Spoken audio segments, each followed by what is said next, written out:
হচ্ছে পাথরঘাটা উপজেলা স্বাস্থ্য কমপ্লেক্স। এটা একটা এমন গুরুত্বপূর্ণ ইউনিট যেখানে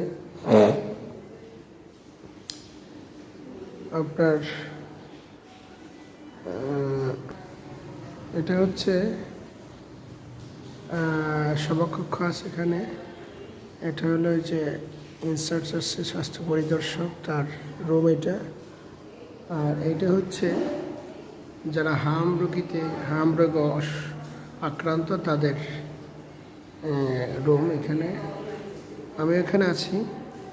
তো সামনের পরিবেশটা এই হলো পরিস্থিতি।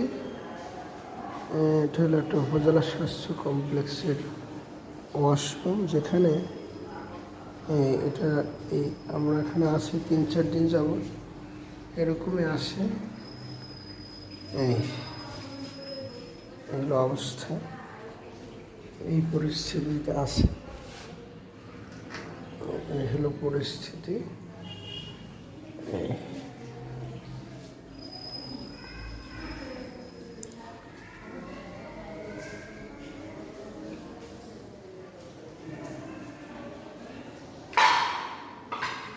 এটা হচ্ছে পাথরঘাটা উপজেলা স্বাস্থ্য কমপ্লেক্সের ওয়াশরুম।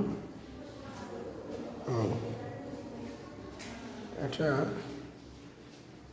কোনোভাবেই ব্যবহার করা যায় না, কোনোভাবেই না।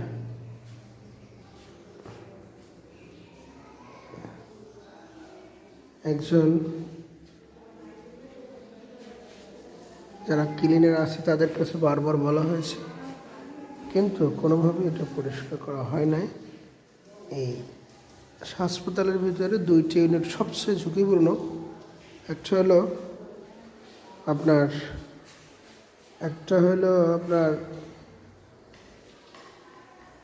ডেঙ্গু, আর একটা হলো এই হাম। এই 2টা ইউনিট খুব ঝুঁকিপূর্ণ। তার মধ্যে এই হাম বর্তমানে বাচ্চাদের বেশি আক্রান্ত হয়, বাচ্চাদেরকে নিয়ে আসে। এই পরিস্থিতিতে এখন আমরা যে কয়েকদিন আসছি, একদিনও এখানে একটু মশাও দেওয়া হয় না, শুধু একটু ঝাড়ু দেয়।